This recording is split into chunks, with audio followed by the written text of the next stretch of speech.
Hey, this is Evan from Wilderun, and you are on Metal Nation. Hey everybody, this is Rustin with Metal Nation, and we are joined today by Evan of Wilderun. How are you doing, man? This is crazy, crazy times. It is crazy times. Yeah, thanks for having me on. Appreciate it. Absolutely.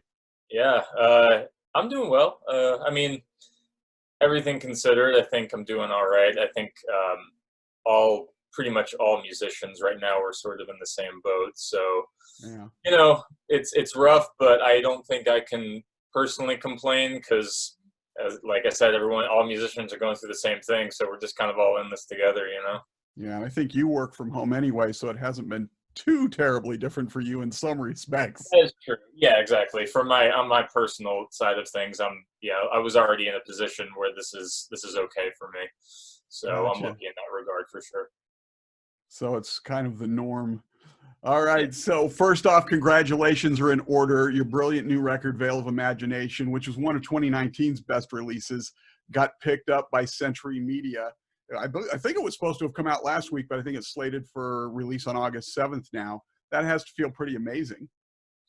Yeah, it's awesome. It's great to yeah. I mean, we did the independent release last year in November, and we had tried to reach out to before we released it independently. We tried to reach out to a bunch of labels, and fortunately we just didn't have any luck. We had a couple conversations, but nothing really came through. And and I think it was having it independently released and having the word get out there more that really made some of the labels come back and just pay more attention. So it was kind of a relief, honestly. It was validating to finally be like, thank you for actually paying attention to us.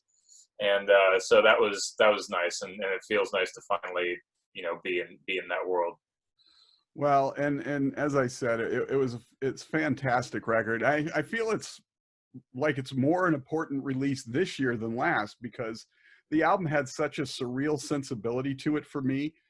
And 2020 is certainly a surreal year that makes one sort of long for the innocence of a bygone age. Yeah. You've called the album's theme, such as it is, somewhat about losing one's grip on reality, and it seems like that's kind of where we're at right now.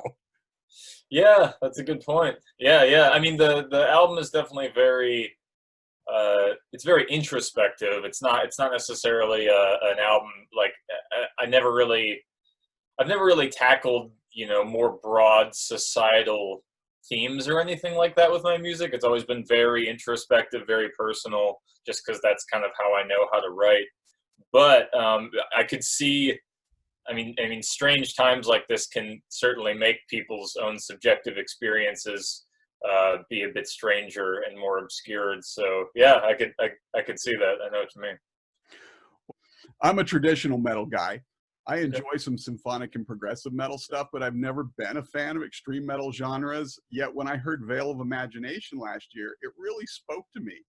For me, it was as I said, the best metal album of the year from my perspective. It felt like a full album. It was worth the investment of a complete listen as opposed to like picking and choosing tracks. Oh, thank you. I appreciate that. Yeah, we definitely have always cared about making it a cohesive listening experience. That's always been important to us. So yeah, thank you a lot. That means a lot. I'm glad that it came across that way to you. Yeah, I mean, when you're doing an album of that scope, getting that continuity and everything and that flow it's a huge deal deciding where to sequence everything. I mean, did For you sure. have an idea going in the track listing and the order, or did that sort of evolve as you recorded the album? I think it evolved over the course of the songwriting process. By the time we got to actually recording it, it was all pretty much set and ready to go. I don't think we've never entered a studio not knowing what the record arrangement was going to be. That's just I think that's probably just because we want to make sure we aren't wasting time because we have limited funds. So we need to make sure that we know exactly what we're doing. But but yeah, but I would say that for Vale, certain part like I would like some parts of it as I was writing it, I kind of knew what it would be. Like the last track when the Fire and the Rose were one, I think as I was writing that, pretty quickly got an idea that it would be the final track just by the way that it was being written. And maybe the same could be said for the first track, although I'm not totally sure. But everything else is kind of like, you know, each song was somewhat individually written, and then it's just a matter of sequencing it correctly. And then also, I mean, one thing we do is you know, we have the set of songs, we try to figure out the best sequence of them, but then I guess go a step farther and try to think about what can we do even extra now to glue everything together. The most obvious example being the two interludes, the scentless core interludes. Those were the last two things written, and they were specifically written as a glue. But even more particular than that, like some of the endings and beginnings of songs were kind of decisions made at the end in order to transition each song to each song. Like the first song, Unimaginable Zero Summer, transitions fairly seamlessly into O Resolution. Like we kind of have this single note that ends on a piano line, and then that single note trails into O Resolution in the same key. And I think that when I was writing the end of the piano part, I wanted to make sure that it ended specifically on that note so that it would transition into the next song. Right. So that was kind of like, you know, little small decisions like that were made towards the end in order to, you know, gel everything together. Right.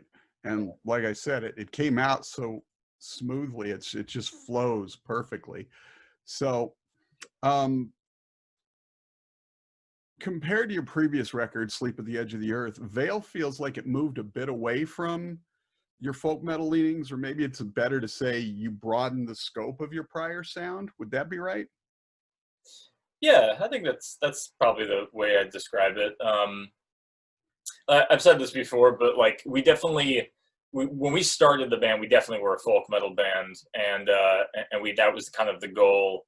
And I don't think, I think the second way you described it is probably the better way. It's not that we were intentionally like trying to squander the folk metal thing or trying to, you know, shy away from it. We were just, I don't know, I guess getting bored maybe. And I think that's been one theme about this band so far, is that we're all kind of easily bored. So we just, when the next album comes around, we're just like, what else can we do? You know, like how else can we, you know, explore new sounds and just keep it interesting and fun for us, really, you know, and keep it exciting. Like, you know, we made the first record, and that was much more of a straightforward folk metal record, and right. And we're happy with that record still, but we kind of realized that if we tried to make a whole career out of that, everything would have started to feel stale really quickly, and you can't sustain a band like that, you know. You gotta, and we knew that if we wanted to keep this going and keep it feeling fresh and exciting and keep ourselves interested, we just had to, you know, broaden our horizons a little bit with each release. And Veil of Imagination definitely was the largest jump in that regard. We just, you know, and I think some of that comes with just the confidence of being a band for long enough. Like you just stop worrying as much about what you're fitting into, and a bit more just confident and just trying some new weird things because it's exciting. And so I think that was probably, I think that's what makes Veil of Imagination feel like an important record for us, because I think it was the first record that we felt that comfortable in our own skin to try a bunch of new things. Right. You can sort of hear that confidence and that maturation of your sound as you're expanding it. And one of the things that really stood out to me is, despite the progressive nature of the album and the grandiose sound of the music, is you guys seem truly focused on the songs. You're not trying to be like technical nerds and show off. You truly seem to do everything to serve the song rather than your egos. Yeah. I think we've always sort of had that mentality, and I don't know why that is. I guess we just, I mean, I've always just cared about songs, just about melodies and harmony and atmosphere, I guess. And those have always been the most important things to me. And yeah, I mean, I like some technical stuff, and obviously there's bands out there that play technical music incredibly well and in compelling ways. But yeah, I've always just been drawn more towards the storytelling of music and the atmosphere, and I find that stuff kind of envelops you a little bit more, and it's also just like less exhausting too. Like I feel like when I listen to really technical music, I like it in short bursts, like maybe Right. a couple songs, but I have a hard time listening to like a whole album of something really technical. So, when we're making an album, we want to make sure you can listen to the whole thing and it all makes sense and it doesn't get too tiring, and it has enough dynamics to keep you engaged. And so, yeah, but I agree that, yeah, I think that we've always just focused on the song first, for sure. Yeah, and there is a lot of dynamism, and there's plenty of technicality in it. It's just not in that showy, hey, look what we're doing sort of way. It's just part of the song as it's supposed to be, as opposed to flexing, so to speak. Right. So Sure. you said when you come in, you guys basically have everything sort of finished because you don't want to waste time in the studio. But I know how things get when you're in the studio sometimes. Was there a particular track on this record that you went into with a finished concept in mind, and by the end of recording it had sort of taken on a life of its own? I wouldn't say any like full song. I would say it was more like some specific parts, like because each of our songs has so many different elements to it Right. that we have to, in the studio, it's almost like a big combination of a bunch of different songs in a way, at least while we're in there, and then once it comes Right. together, it feels like one track. So I don't think there was any song that necessarily felt like that. I'm trying to think if there was. I'm blanking. It's been 2.5 years since we were in the studio, so I'm Right. trying to remember if there's anything. Nothing honestly is coming to mind right now. Well, we did leave some room for experimenting, and I think that the experimentation in the studio, it becomes a lot more about like some of the textures and the soundscapes as opposed to the songwriting. Like the songwriting's done, the Right. compositions, all the structure, we know exactly what that is. The drum parts and the guitar parts for the most part are set, and the lyrics are done, obviously. But then there's like the just the kind of the coloring on top. Like one example is Sleeping Ambassadors of the Sun. We experimented with bowing an electric guitar, which we just kind of a random idea that we had never done before, and that I think that idea was pretty spontaneous in the studio. I think I can't remember exactly, but I want to say our engineer Justin just randomly said, "Oh, I have a bow. Let's just grab that and just try it." And we spent a few hours messing with it, and it kind of gave this really like epic kind of almost post-rock kind of sound to it that we hadn't really expected. So that was really fun, and I'm glad. And there were a few other moments like that that just gave us a few little, I guess, sprinkles of unexpected color, Mhm. which I think is, I think for this album we had more opportunities to do that than previous records.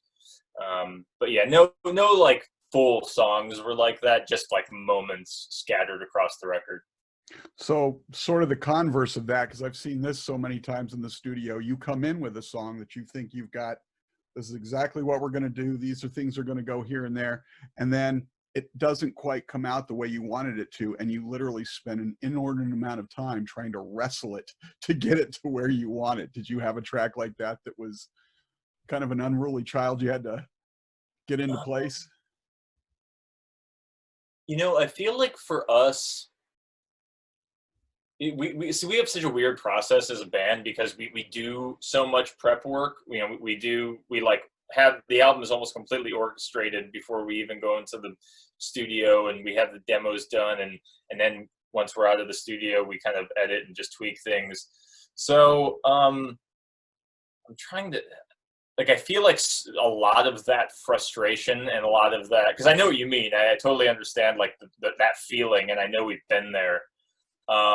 I feel like sometimes though, like a lot of that for us is almost before we enter the studio, like while we're orchestrating it, Right. and while we're like trying to conceptualize it and figure out like all the right exact arrangements. Because we have me and Dan and Wayne have these really long, in-depth orchestrating sessions, and like they go on forever, and they can be very frustrating. So I think it's almost more there that we actually get in those weeds. By the time we're in the studio, we don't like to leave too much up to chance in the studio. We want to make sure that once we're in there, it's like, I mean, we leave some room for interpretation, like the Ebo thing, but beyond that, like I feel like we really work out the kinks in the orchestrating. And I'm having a hard time remembering any specific parts right now because it was a while ago. But that's sort of our process. Yeah, well, and that's sort of an element that you bring in to a great degree that a lot of other bands who do some of that folk and melodic death and progressive metal don't have. It's those big full orchestrations. So to come in sort of unprepared would be kind of suicide in a way. Exactly. Yeah, no, it would be impossible. Absolutely, for sure. So on the other side of that, you guys brought in the dream team of Jens Wilderun and Dan Swano on this. How did that come together, and what did they bring to the table for Wilderun? Yeah, they were both awesome. It was the first time that we branched out to some bigger names in the scene, and yeah, they both did a great job. Swano was really awesome to work with. He was he did the mixing, so Right. we worked a lot more in depth with Dan than Jens, yeah, Dan was awesome because he was super enthusiastic. Like that was one thing that you never quite, working with a new person, you never know exactly how they're going to be. If they're just going to, you're always taking a chance. You don't know if they're just going to see it as another gig, just Right. any other project. But no, he was super enthusiastic, and he seemed to genuinely really like the material. And pretty much any time we would ask him to edit something or tweak something, he would do it no problem. And he was really flexible, and that was a really great experience. And I think that so he definitely brought a bit more of definitely just his metal experience. The previous two records, our first two albums, were mixed by the same guy who engineered them, Jason Randall, at More Sound Studio, and both those records sound awesome. We're really happy with them. But one of the main differences of Veil was that I think the heavy parts, the metal parts, were just a little bit bigger and punchier. And I imagine that's just because Dan Swano, obviously he's worked on hundreds of metal records, and that's Right. just that's his forte. So it was really good to have that perspective and have that angle of someone who's really just, devoted their life to metal for that many years. And then, yeah, pretty much same could go for Jens. That was a mastering, so it was a bit less Right. in depth. It was a pretty simple, quick process. And he's such a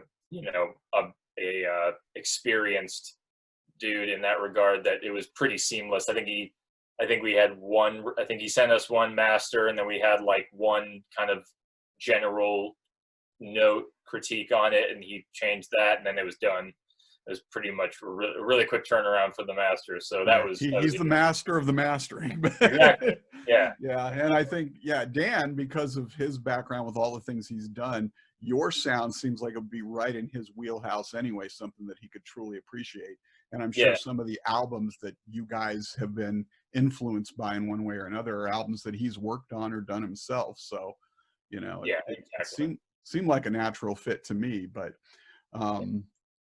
so also on this album, by the way, for people who already have the first album or who don't know about the band, you guys are also getting back to that traditional metal thing that I love so much, doing Iron Maiden's Seventh Son of a Seventh Son as a bonus track, which I believe you had the drum stuff done for that since the second record, but you finally got a chance to put it together. So Since we haven't heard it yet because the release got delayed a little bit, how true to the original sound do you feel you guys are on this, or how much of the Wilderun spin do you guys put on this thing? We definitely put quite a spin on it. I would say, I mean, that's, for me personally, I always enjoy covers when bands really try to do their own thing on it, because, you know, I mean, I think it can be fun to do a straight ahead cover, but it's also like, if it's going to be exactly straightforward like the original, then sometimes I don't know why I'd really listen to it. Like, if they're not really doing anything new, just might as well go listen to the original song. So yeah, we tried to. I kind of like the challenge of seeing if you can take someone else's song and fit it into your world and make it sound like almost try to make it sound like something you could have written. Right. Like, if I mean, there's probably very few people out there who haven't heard the original song especially in the metal world. But just hypothetically, if you had never heard Seventh Son of a Seventh Song and then you listen to our cover, maybe you'd believe that we had written the song just by the way that we have the full orchestration in there, and we kind of made some of the riffs a bit more extreme. We have some growls in there, not too many, but a few. And just a lot more of an epic, bombastic sort of sound going into it, and then and a bit more dynamics. So yeah, so we kind of just tried to make it have the Wilderun sound, whatever we think that is. And yeah, I thought I'm really happy with it. It was really fun challenge. And yeah, like you said, we've been sitting on this drum tracks for like 5 years. We never had a good reason. Like, is one of those cover songs always get pushed to the very bottom of the priority list. Right. So we just kept not having the time to do it. So this was the perfect opportunity to finally get it out there. Well, I think that's as it should be. It's hard to see a new band coming out and they've got cover songs on there because it detracts from your sound. Now that you guys have established yourself and you put out these albums, this phenomenal album in and of itself, to add this with the re-release as a bonus track, I think is the perfect way to do it. And yeah. I absolutely hear what you're saying. If you're a straight metal band, doing a straight interpretation would be great. But for you guys, with your atmospheric and dramatic approach to metal, it would be sort of foolhardy and almost a cheat to do a straight cover, I think. Yeah, it just wouldn't. I don't think it'd be as interesting. So right, try to do something exciting. For sure. So with an album and that big dramatic atmospheric thing that I was talking about in terms of your sound and your signature, with so many elements working, how do you know when to step away from a song and say, enough is enough, this is it? Because there is that point where you can overwork a song and start to lose. Yeah, that's like the constant battle right there. That's the I think it's one of those things. There's definitely no clear answer to it. It's always a struggle, because it's definitely a cliche, but I think it's a cliche for a reason. Is that I don't think songs are ever done. I don't think albums are ever done. I think there's a moment at which you have to say, I have to step away from this, because yeah, there is like a moment of diminishing returns, and especially for us. I mean, we are so detail oriented and meticulous, and yeah, I would say it can easily start to border on the obsessive and the neurotic and the so where we start like just analyzing details that don't matter. Like, we just get into the weeds so deep where, like, you know, but luckily I think we've kind of struck a balance where, like, some of us in the band, like I would say Dan and maybe like Joe, like, are a bit like of a nice balance to, like, I would say I'm probably the most obsessive and neurotic about the details when it comes to finishing a record, and I can go down the rabbit hole so far to the point where it's pointless. And like Dan especially will sometimes catch me and he'll be like, dude, like, we need to stop this, like, it's good. If we keep going, we're gonna A, waste time that we could be spending doing something else, and B, we might actually lose perspective so much because we're so deep in the weeds that we lost that, you know, that 10,000 foot view of what we're trying to accomplish. So I think that I think we've struck a pretty good balance within the band as far as checking ourselves, Right. with having those different personalities that kind of keep everyone in check. So I think, but yeah, but it's always a struggle, and you just have to kind of pick that moment where you say, okay, the song's done, and if we keep going, it's gonna be diminishing returns. So yeah. Right. So 2 or 3 more quick ones here for you before we get out of here. You guys got to do 70,000 tons of metal this year, and then the world shut down. Yeah. So first off, what was that 70,000 tons experience like? And second, how different has your own world been these last several months, and how has it affected your creative headspace as you're hopefully writing for the next album? Well, 70,000 tons was awesome. It was pretty much everything that we had hoped it would be. And it was, yeah, it's weird to think now because it's literally the polar opposite of the world right now. Not only is it like a show, but it's on a cruise, which is the farthest thing from what the world is now. But yeah, that was amazing. That was, and we're honestly, I feel so lucky to have gotten on it because I'm worried about the chances of it happening next year now. You know, I mean, January, that seems unlikely probably that it's going to happen, at least fingers crossed, who knows. But hey, if it had been a month later, you might still be stuck on the ship. Yeah, exactly. Yeah, it was amazing though. We got booked. We got the email about a week before it happened, which was I think it was the morning of New Year's Eve, and we got the email asking us if we wanted to go on, and it was, oh man, that was like the most hectic scrambling that we've ever done to get everything together, which I guess I didn't know that fests ever did things that close to the wire, but apparently with 70,000 tons, this happens like every year. I guess that's just a thing. So, yeah, but it was great. The first show that we played was, because we were a smaller band, we got, you know, the less ideal slots. We had to play the first show at 4:30 in the morning. Wow. And that was a trip. And they told us that we were going to be playing that show a day before we got to the ship. So we had about a day and a half to mentally prepare for playing a 4:30 a.m. show. And but you know what? It was one of those things where around like 1 in the morning, 2 in the morning, we were really worried. We were all like feeling really weird. But then around 3 a.m., we all kind of like got that jolt of adrenaline. And then we were kind of, you know, in a strange daze where it kind of felt surreal. But and then I think it turned out well. I mean, there were still like maybe 300 people that showed up to that set, like that either stayed up that late or set their alarm at 4 in the morning to get up and go see the set, which is, I mean, that was an honor. The fact that anyone would do that for our music was just like, wow, like I can't actually believe that you care that much. So hungover ones that hadn't gone to bed yet, that would be really trippy to listen to at that time. Exactly. Yeah. But that was on a really big stage too. So that was really cool. Then the second show was on the 4th day. That was like at 2 in the afternoon. So that was much more reasonable. Right. But yeah, it was really fun.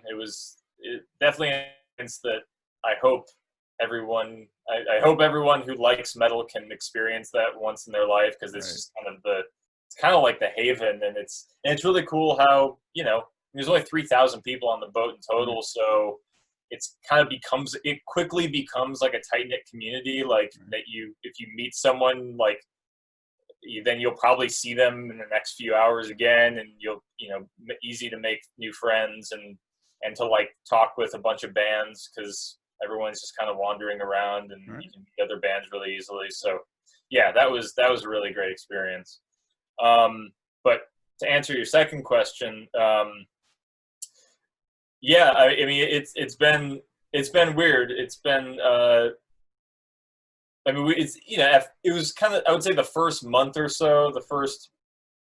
two was like probably the most kind of disappointing and like difficult time period because, well, first of all, that's when we had to, everything got canceled, and Right. we were having to cope with the fact that our April tour got canceled, and we were going to be going to Europe for the first time ever in October, and that got canceled. Right. So the first part of this whole thing was just kind of dealing with the crushing blow of everything being canceled. But then once that subsided and we kind of accepted that was the case, and like I said before, everyone's going through the same thing, so it's not like we can uniquely complain.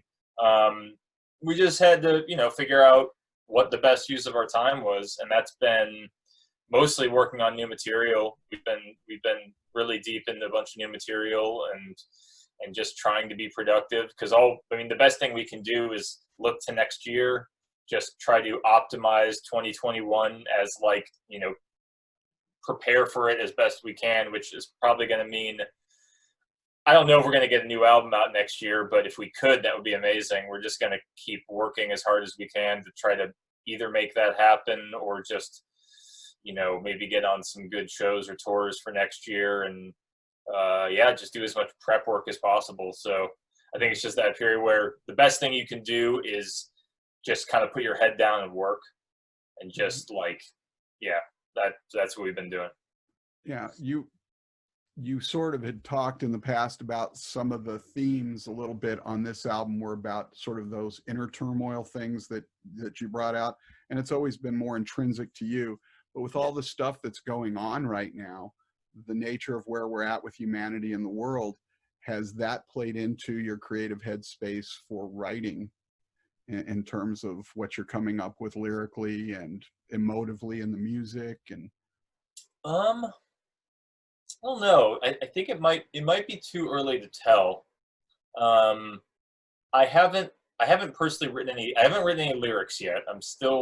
I've been kind of in a weird space where I'm not really sure. I haven't been exactly sure lyrically where I want to go next. So maybe this year and the way that the world's been will inform some of that. But I think I still need to sit on it for a little while. And gotcha. Lyrics have always been a little bit of a weird.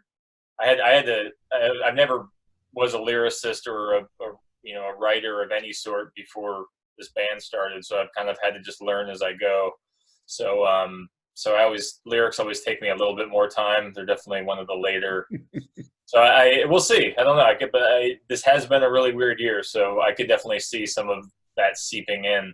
Mm-hmm. But as far as the music goes, I don't know. It hasn't honestly been too different. We're just, if anything, there's almost a silver lining that we haven't had other distractions, so we've been pretty productive. We've gotten a lot of drum demos and guitar demos done already, and we're going to start messing with orchestration things pretty soon. So if anything, we've just been forced into a situation where we don't really have much else going on, so we can just try to be productive. So, that's a little bit of a nothing else. Hopefully we won't be waiting 3 or 4 years for the next album, which brings me sort of to my last question. You've sort of alluded to this already. It was a couple of years ago that you guys were really in the studio working on this. You actually initially released the album last year. So you guys spent a lot of time with the album and now had a lot of time to step away from it. How do you see Veil of Imagination in hindsight compared to where you guys were at when you originally were recording it and first put it out? Do you see the album differently now, or? I'm not sure.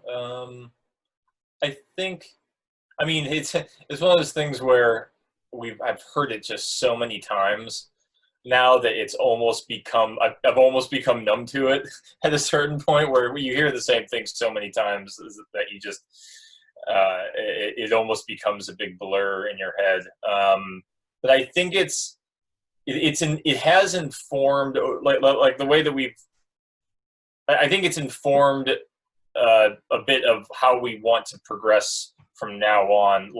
I think one thing we realized is that one of the main things that, like we talked earlier in our conversation about this record, is that we dropped a lot of the folkiness. Mm-hmm. And I think we in lieu of just a lot of like just symphonic things, and we've started to talk recently about how it might be cool if we can include more like folk instruments, but in a way that is like where the music is composed differently, like sort of try to introduce like folk instruments like we did on like Sleep at the Edge of the Earth, but in a new compositional context, like in a Right. new sort of songwriting style where maybe the songs aren't quite as folky compositionally, but aesthetically they are. Because I think listening to Veil more and more, that's almost something we kind of miss a little bit.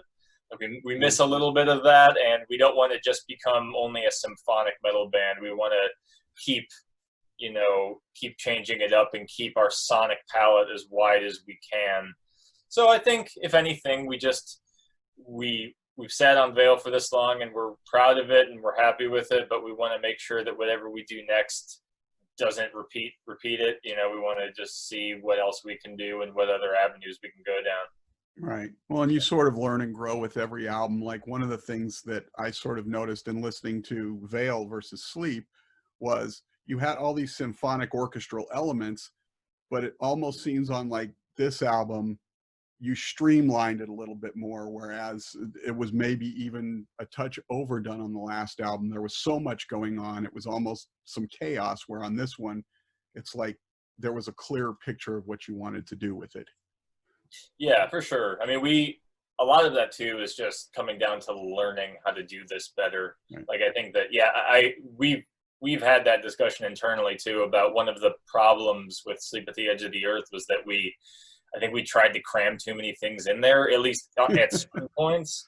And, unfortunately there's a point at which too many things, get lost and especially in the mixing process, you lose so many things.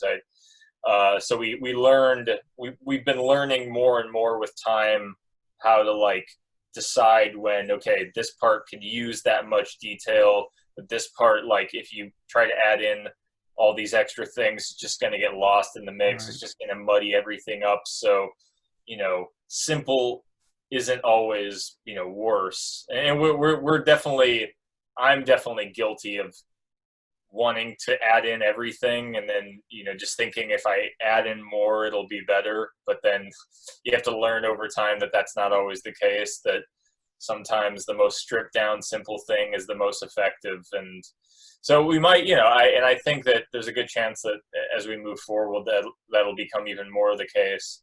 I mean, I don't want to lose the epic, bombastic, large sound because that's, intrinsic to us and that's stuff I really like. But, if it needs to be simple, then you got to make it simple. And if that's what the composition calls for. So, yeah, I think we've been learning that a lot more over time, for sure. Yeah. Goes back to serving the song, which you guys do so well on Veil of Imaginations. Congratulations on the Century Media connection there. The release coming hopefully August 7th then with all this crap going on. Evan Barry of Wilderun, thank you so much for taking some time to chat about the album, and hopefully we'll see a new one at least in the next couple of years. If not, maybe some EPs or something in this land of ADHD listening. So, yeah. and we Thank you appreciate very much, the time. man. This is a pleasure talking. I appreciate it. Absolutely. Take care, my friend. All right. Take care. Right.